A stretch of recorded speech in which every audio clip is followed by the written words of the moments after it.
Hello everyone, ನಾ ಸಂತೋರ್ದು. ಇಡೀ ದೇಶದಾದ್ಯಂತ ಇವತ್ತು UGC ದೇ ಸುದ್ದಿ. ಯಾಕಂದರೆ ನಿಮ್ಗೆ ಗೊತ್ತಿದೆ, UGC ತಂದಂತಹ ಒಂದು ಕಾನೂನಿಂದಾಗಿ ಇವತ್ತು ಇಡೀ ದೇಶದಾದ್ಯಂತ ಸಾಮಾನ್ಯ ವರ್ಗ ಅಥವಾ ಮೇಲ್ವರ್ಗ ಅಂತ ಏನು ಕರ್ಸ್ಕೊಳ್ತಾರಲ್ಲ, ಅವರೆಲ್ಲರೂ ಕೂಡ ಎದ್ದು ಕೂತಿದ್ದಾರೆ. ಈ SC/ST ಅಥವಾ ಈ ಹಿಂದುಳಿದ ವರ್ಗಗಳು ಅಂತ OBC ಅಂತ ನಾವೇನು ಕರಿತಾ ಹೋಗ್ತೀವಲ್ಲ, ಇವರನ್ನು ರಕ್ಷಣೆ ಕೊಡೋದಕ್ಕೆ ಹೋಗಿ ಈ ಸಾಮಾನ್ಯ ವರ್ಗ ಅಥವಾ ಮೇಲ್ವರ್ಗ ಅಂತ ಇದೆಯಲ್ಲ, ಅವರನ್ನು ನಮ್ಮನ್ನು ತುಳಿತಿದ್ದಾರೆ ಅಂತ ಹೇಳ್ಕೊಂಡು ಈ ಸಾಮಾನ್ಯ ವರ್ಗದವರೆಲ್ಲರೂ ಕೂಡ ಇವತ್ತು ಇಡೀ ದೇಶದಾದ್ಯಂತ ಈ UGCಯ ವಿರುದ್ಧ ತಿರುಗಿ ನಿಂತಿದ್ದಾರೆ.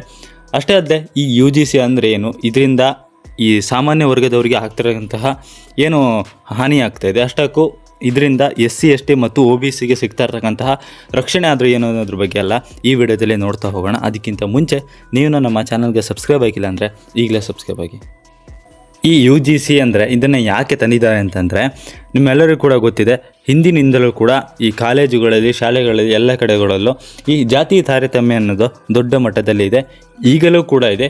ಕೆಲವೊಂದು ಭಾಗಗಳಲ್ಲಿ ಇಲ್ಲ ಬಿಟ್ಟರೆ ಎಲ್ಲ ಕಡೆ ಕೂಡ ಅದು ಇದ್ದೇ ಇದೆ. ಈ ರ್ಯಾಗಿಂಗ್ ಹೆಸರಿನಲ್ಲಿ ಈ ಜಾತಿ ತಾರತಮ್ಯ ಆಗ್ತಾ ಇರತಕ್ಕಂಥದ್ದು ನಿಮ್ಮೆಲ್ಲರಿಗೂ ಕೂಡ ಗೊತ್ತಿದೆ. ಇದನ್ನೇ ಹೇಗಾದರೂ ಮಾಡಿ ತಡೆಗಟ್ಟಬೇಕು ಅಂತ ಹೇಳಿಕೊಂಡು UGC 2012ರಲ್ಲಿ ಒಂದು ಕಾನೂನನ್ನು ತಂದಿರುತ್ತೆ. ಆ ಕಾನೂನಿನ ಪ್ರಕಾರವಾಗಿ ಏನಂದರೆ, ಇಲ್ಲಿ ಏನಾದರೂ ಜಾತಿ ತಾರತಮ್ಯ ಆದಲ್ಲಿ ಆ್ಯಕ್ಷನನ್ನು ತಗೋಬೇಕು ಅಂತ ಹೇಳ್ಕೊಂಡಿರುತ್ತೆ. ಆದರೆ ಅಷ್ಟು ದೊಡ್ಡ ಮಟ್ಟದಲ್ಲಿ ಏನೋದು ದೊಡ್ಡ ಮಟ್ಟಕ್ಕೆ ಹೋಗಿರಲ್ಲ. ಅಷ್ಟೇ ಅಲ್ಲದೆ ಪ್ರಯೋಜನಕ್ಕೂ ಅಷ್ಟು ದೊಡ್ಡ ಮಟ್ಟದಲ್ಲಿ ಬರ್ತಿಲ್ಲಲ್ಲ ಅಂತ ಹೇಳ್ಕೊಂಡು ಸ್ವತಃ ಸುಪ್ರೀಂ ಕೋರ್ಟೇ ಹೇಳ್ಕೊಳ್ಳುತ್ತೆ. ಅದೇ ಕಾರಣಕ್ಕೆ ಸುಪ್ರೀಂ ಕೋರ್ಟ್ ಏನು ಮಾಡುತ್ತೆ, ಈ OBC ಮತ್ತು SC/ST ಅವರಿಗೆ ಮುಂಚೆ ಏನಿತ್ತು ಅಂದರೆ ಬರೀ SC/ST ಅವರಿಗೆ ಮಾತ್ರ ಈ ಜಾತಿ ತಾರತಮ್ಯದಿಂದ ಹೇಗಾದರೂ ಮಾಡಿ ರಕ್ಷಣೆ ಕೊಡಬೇಕು ಅಂತ ಹೇಳ್ಕೊಂಡು ಸುಪ್ರೀಂ ಕೋರ್ಟ್ ಒಂದು ಕಾನೂನನ್ನು ರೆಡಿ ಮಾಡೋಕ್ಕೆ ಹೇಳಿರುತ್ತೆ. ಆದರೆ ಈಗ ಏನು ಹೇಳಿರುತ್ತೆ ಅಂದರೆ, ಈ UGCಯಲ್ಲೇ ಉನ್ನತ ಶಿಕ್ಷಣ ಸಂಸ್ಥೆಗಳ ಉತ್ತೇಜನ ನಿಗಮ ಅಂತ ಹೇಳ್ಕೊಂಡು 2026 ಅಡಿಯಲ್ಲಿ ಒಂದು ನಿಯಮವನ್ನು ತರ್ರಿ. ಇದರ ಅನ್ವಯ ಏನಾಗಬೇಕು ಅಂದರೆ, SC/ST ಮತ್ತು OBC ಎರಡೂ ಇವು ವರ್ಗಗಳಿದಾವಲ್ಲ, ಅಂದರೆ OBC, SC/ST ಇವರೆಲ್ಲರಿಗೂ ಕೂಡ ಈ ನಿಯಮದಿಂದ ಇವರಿಗೆ ರಕ್ಷಣೆ ಸಿಗಬೇಕು. ಯಾವುದೇ ರೀತಿಯಾದಂತಹ ಈ ಜಾತಿ ತಾರತಮ್ಯ ಆಗಬಾರ್ದು, ಇವರಿಗೆ ದೊಡ್ಡ ಮಟ್ಟದಲ್ಲೇ ರಕ್ಷಣೆ ಸಿಕ್ಕಿ ಏನೂ ಸಮಸ್ಯೆ ಆಗಬಾರ್ದು ಅಂತ ಹೇಳ್ಕೊಂಡು ಈ ಸುಪ್ರೀಂ ಕೋರ್ಟ್ ಹೇಳಿರುತ್ತೆ. ಅದೇ ರೀತಿಯೇ UGC ಒಂದು ನಿಯಮವನ್ನು ಕೂಡ ತರುತ್ತೆ. ಆ ನಿಯಮದಲ್ಲಿ ಏನಿರುತ್ತೆ ಅಂದರೆ, ಈಗ ಮುಂಚೆ ಹೇಗಿತ್ತು ಅಂದರೆ, ಈ ಸಾಮಾನ್ಯ ವರ್ಗದವರು ಅಂದರೆ ಮೇಲ್ವರ್ಗದವರು ಏನಾದರೂ ಒಂದು ಅವರಿಗೆ ಜಾತಿ ತಾರತಮ್ಯ ಮಾಡಿದ್ದಂಥವ್ರಲ್ಲೇ ಇವ್ರು ಹೋಗಿ ಕಂಪ್ಲೇಂಟನ್ನು ಕೊಡ್ಬೋದು. ಕಂಪ್ಲೇಂಟನ್ನು ಕೊಟ್ಟಂಥ ತಕ್ಷಣ ಅದ್ರ ಬಗ್ಗೆ ಆ್ಯಕ್ಷನನ್ನು ತಗೊಳ್ಬೋದಿತ್ತು. ಆದರೆ ಈಗ ಬಂದಿರತಕ್ಕಂತಹ 2026 ನಿಯಮ ಏನಿದ್ರಲ್ಲ, ಇದರಲ್ಲಿ ಸಾಕಷ್ಟು ಚೇಂಜ್ ಮಾಡಿದ್ದಾರೆ. ಈ ನಿಯಮದಿಂದಾಗಿ ಈ ಸಾಮಾನ್ಯ ವರ್ಗದವರಿಗೆ ದೊಡ್ಡ ಮಟ್ಟದಲ್ಲಿ ಹಾನಿಯಾಗುತ್ತೆ ಅಂತ ಹೇಳ್ಕೊಂಡು ಅವರು ಕೂಡ ಹೇಳ್ತಾರೆ. ಯಾಕೆ ಹೇಳ್ತಾರೆ ಅಂದರೆ, ಈ ನಿಯಮದಡಿ ಈಗೇನಾದರೂ ಒಬ್ಬ ಸಾಮಾನ್ಯ ವರ್ಗದವರು ಹೋಗಿ ಹಿಂದುಳಿದ ವರ್ಗದವರು ಅಥವಾ ಯಾವುದಾದ್ರು SC/ST ಒಬ್ಬ ಹುಡುಗನಿಗೆ ಜಾತಿ ನಿಂದನೆ ಮಾಡಿದರು ಅಥವಾ ನೀನು ಕೆಳ ಜಾತಿ ಅನ್ನುವಂಥ ನಿಂದನೆ ಮಾಡಿದರು ಅಂದರೆ ತಕ್ಷಣ ಆತ ಹೋಗಿ ಅಲ್ಲಿ ಕಂಪ್ಲೇಂಟನ್ನು ಕೊಡ್ಬೋದು. ಕಂಪ್ಲೇಂಟನ್ನು ಅಂದರೆ ಆ ಶಾಲೆ ಅಥವಾ ಕಾಲೇಜಿನಲ್ಲಿ ಇದಕ್ಕಾಗಿ ಒಂದು ಮ್ಯಾನೇಜ್ಮೆಂಟ್ ಟೀಮನ್ನು ಮಾಡಬೇಕು.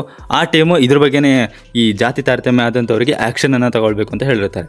ಅಷ್ಟೇ ಅಲ್ಲದೆ ಈಗ ಏನಾಗಿದೆ, ಈಗ ಹೋಗಿ ಆ ಹುಡುಗ ಕಂಪ್ಲೇಂಟನ್ನು ಕೊಟ್ಟ ತಕ್ಷಣ ಇಂತಿಷ್ಟು ದಿನದೊಳಗೆ ಇಂತಿಷ್ಟು ಎಲ್ಲದನ್ನು ಕೂಡ ರಿಪೋರ್ಟನ್ನು ಮಾಡಬೇಕು. ಇದು ಆ ಹುಡುಗನ ಮೇಲೆ ಆ್ಯಕ್ಷನನ್ನು ಕೂಡ ಇಷ್ಟೇ ದಿನಗಳೊಳಗೆ ತಗೊಳ್ಬೇಕು ಅಂತ ಹೇಳ್ಕೊಂಡು ಈ ನಿಯಮದಲ್ಲಿರುತ್ತೆ.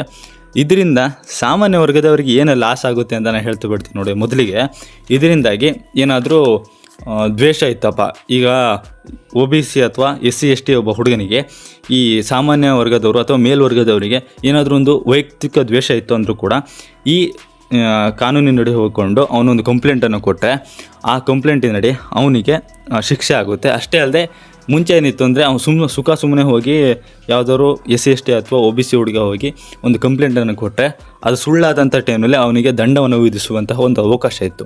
ಆದರೆ ಈಗ ಆ ರೀತಿಯಾದಂಥ ಯಾವುದೇ ಅವಕಾಶ ಇಲ್ಲ. ಈಗ ಏನಾದರೂ ಸುಳ್ಳೇ ಹೇಳಿ ನಿಜ ಹೇಳಿ ಇಲ್ಲಿ ಅವನು ಒಂದು ಕಂಪ್ಲೇಂಟ್ ಕೊಟ್ಟರೆ ಸಾಕು, ಅವನಿಗೆ ಈ ಕಂಪ್ಲೇಂಟ್ ಕೊಟ್ಟವನಿಗೆ ಯಾವುದೇ ರೀತಿಯ ಹಾನಿ ಆಗಲ್ಲ. ಅದೇ ಕಾರಣಕ್ಕೆ ಇದರಿಂದಾಗಿ ಅವನ ವೈಯಕ್ತಿಕ ದ್ವೇಷಕ್ಕಾಗಿ ಇದನ್ನು ಬಳಸ್ಕೊಳ್ತಾರೆ. ಇದರಿಂದಾಗಿ ಸಾಮಾನ್ಯ ವರ್ಗದವರನ್ನು ತುಳಿತಕ್ಕೆ ಒಳಪಡಿಸ್ತಾ ಇದ್ದೀರಾ. ಇದರಿಂದ ದೊಡ್ಡ ಮಟ್ಟದಲ್ಲಿ ಸಾಮಾನ್ಯ ವರ್ಗದವರಿಗೆ ಹಾನಿಯಾಗುತ್ತೆ ಹೊರತು ಬೇರೆ ಏನೂ ಆಗಲ್ಲ ಅಂತ ಹೇಳ್ಕೊಂಡು ಸಾಮಾನ್ಯ ವರ್ಗದವ್ರು ಹೇಳ್ತಾ ಹೋಗ್ತಾರೆ. ಇದೇ ಕಾರಣಕ್ಕೆ ಲಕ್ನೋದ ಬರೇಲಿ ಸಿಟಿಯಲ್ಲಿ ಮ್ಯಾಜಿಸ್ಟ್ರೇಟ್ ಆಗಿರ್ತಕ್ಕಂತಹ ಒಬ್ಬ ಅಲಂಕಾರ್ ಅಗ್ನಿಹೋತ್ರಿ ಅನ್ನುವಂಥವರು ರಾಜೀನಾಮೆಯನ್ನು ಕೊಡ್ತಾರೆ. ಅಷ್ಟೇ ಅಲ್ಲದೆ ಲಕ್ನೋದಲ್ಲಿ ಸುಮಾರು 11 ಜನ ಸ್ಥಳೀಯ ರಾಜಕಾರಣಿಗಳು ತಮ್ಮ ರಾಜಕೀಯಕ್ಕೆ ಹಾಲಿ ಅಧ್ಯಕ್ಷ, ಉಪಾಧ್ಯಕ್ಷ ಈ ರೀತಿ ಸೇವೆಯನ್ನು ಸಲ್ಲಿಸ್ತಿದ್ದಂತಹ BJP ನಾಯಕರೇ ಈಗ ಸ್ಥಾನದಿಂದ ಹಿಂದುಳಿದಿದ್ದಾರೆ. ಅಂದರೆ BJP ತಂದಿರೋದ್ರಿಂದ ಇದರಿಂದ ನಾವೇ ಇದ್ಕೊಂಡು ನಮ್ಮ ಜನಾಂಗವನ್ನು ನಾವೇ ತೊಳಿತಿದ್ದೇವೆ ಅಂತ ಹೇಳ್ಕೊಂಡು ಈ BJP ನಾಯಕರೇ ರಾಜೀನಾಮೆಯನ್ನು ಕೊಟ್ಟಿದ್ದಾರೆ. ಅದೇ ಕಾರಣಕ್ಕೆ ಇವತ್ತು ಇಷ್ಟು ದೊಡ್ಡ ಮಟ್ಟದಲ್ಲಿ ಸುದ್ದಿ ಆಗ್ತಾ ಇರೋದು. ಇದು ಹೆಚ್ಚಾಗಿ ಎಲ್ಲಿ ಪ್ರಾಮುಖ್ಯತೆ ಪಡೆಯುತ್ತೆ, ಎಲ್ಲಿ ಬೇಕು ನಿಜವಾಗ್ಲೂ ಅಂದರೆ ಇದು ಹೆಚ್ಚಾಗಿ ಉತ್ತರ ಕರ್ನಾಟಕ ಭಾಗ ಇರ್ಬೋದು, ಅಥವಾ ನಮ್ಮ ಅಂದರೆ ಕರ್ನಾಟಕದ ಉತ್ತರ ಕರ್ನಾಟಕ ಭಾಗ ಇರ್ಬೋದು, ಅಥವಾ ನಾರ್ತ್ ಇಂಡಿಯಾ ಕಡೆಯಲ್ಲೇ ಈ ಜಾತಿ ವ್ಯವಸ್ಥೆ ಬಗ್ಗೆ ಸಾಕಷ್ಟು ವಿಚಾರಗಳಿರ್ತವೆ. ಅಷ್ಟೇ ಅಲ್ಲೇ ಜಾತಿ ನಿಂದನೆ ಅನ್ನುವಂಥದ್ದು ಜಾಸ್ತಿ ಆಗೋದು ಕೂಡ ಅದೇ ಭಾಗದಲ್ಲಿ. ಯಾಕಂದರೆ ಒಬ್ಬ ಎಲೆಕ್ಷನಲ್ಲಿ ಗೆಲ್ಲಬೇಕು ಅಂತಂದರೆ ಮೊದಲಿಗೆ ನಾರ್ತ್ ಇಂಡಿಯಾದಲ್ಲಿ ಹೇಳೋದೆ ನಾನು ನಿಮ್ಮ ಜಾತಿಯವನು ಅಂತಲೇ ಹೇಳ್ಕೊಂಡು ಎಲೆಕ್ಷನ್ಗೆ ಬರ್ತಾನೆ. ಅಷ್ಟೇ ಅಲ್ಲೇ ಅವ್ನು ಗೆಲ್ಲೋದು ಹಾಗೆ, ದುಡ್ಡು ಮಾಡೋದು ಕೂಡ ಹಾಗೆ. ನಿಮಗೆ ಗೊತ್ತಿದೆ, ಅವರು ನಾನು ಇಷ್ಟು ಕೆಲಸ ಮಾಡ್ತೀನಿ ಅಷ್ಟು ಕೆಲಸ, ನಮ್ಮ ಕಡೆ ಆದರೂ ಸ್ವಲ್ಪ ನಾನು ಆ ಕೆಲಸ ಮಾಡ್ತೀನಿ ಈ ಕೆಲಸ ಮಾಡ್ತೀನಿ ಅಂತ ಹೇಳ್ತಾರೆ. ಅಂದರೆ ಮಲೆನಾಡು ಭಾಗಗಳಲ್ಲಿ ಈ ರೀತಿ ಹೇಳ್ತಾರೆ. ಆದರೆ ಈ ಉತ್ತರ ಕರ್ನಾಟಕ ಅಥವಾ ನಾರ್ತ್ ಇಂಡಿಯಾ ನೀವು ಎರಡೂ ಕಡೆ ನೋಡಿದರೂ ಕೂಡ ಇಲ್ಲಿ ನಾವು ಜಾತಿ ವಿಚಾರವನ್ನು ಇಟ್ಕೊಂಡು ರಾಜಕೀಯಕ್ಕೆ ಬರ್ತಾರೆ. ಬಿಹಾರದಲ್ಲೊಂದು ನಿಮ್ಗೆ ಗೊತ್ತಿರಲಿ, ಬಿಹಾರ ಯಾಕೆ ಹೋಗ್ತಾ ಹೋಗ್ತಾ ತನ್ನ ಅಸ್ತಿತ್ವವನ್ನು ಕಳ್ಕೊಳ್ತಾ ಇದೆ ಅಂದರೆ ಅದಕ್ಕೆ ಮೊದಲನೇ ರೀಸನ್ ಅಂದರೆ ಜಾತಿಯಿಂದಾಗಿ ಅದು ಹೋಗ್ತಾ ಇರೋದು. ಈಗ UGC ಏನು ತಂದಿದ್ದಾರಲ್ಲ, ಕೆಲವೊಂದು ಕಡೆ ಇದು ಒಳ್ಳೆಯ ಮಟ್ಟದಲ್ಲಿ ಆದರೂ ಕೂಡ ಕೆಲವೊಂದು ಕಡೆ ಇದು ದೊಡ್ಡ ಮಟ್ಟದಲ್ಲಿ ಹೆಚ್ಚಾಗಿ ಇದನ್ನು ಬಳಸ್ಕೊಂಡು ಏನಾದರೂ ತಮ್ಮ ವೈಯಕ್ತಿಕ ದ್ವೇಷ ಇದ್ದರೆ ಅದಕ್ಕೆ ಬಳಸ್ಕೊಳ್ತಾರೆ. ಇದನ್ನು ಸರ್ಕಾರ ಹಿಂಪಡೆಯುತ್ತೋ ಅಥವಾ ಏನು ಮಾಡುತ್ತೋ ಗೊತ್ತಿಲ್ಲ. ನಿಮಗೆ ಇದ್ರ ಬಗ್ಗೆ ಏನನ್ಸುತ್ತೆ ಅಂತ ಕೆಳಗೆ ಕಮೆಂಟ್ ಬಾಕ್ಸ್ನಲ್ಲಿ ತಿಳಿಸಿ. ಇದೇ ರೀತಿಯ ಮತ್ತೊಂದು ವೀಡಿಯೋ ಸಿಗ್ತೀನಿ. ನಮಸ್ಕಾರ.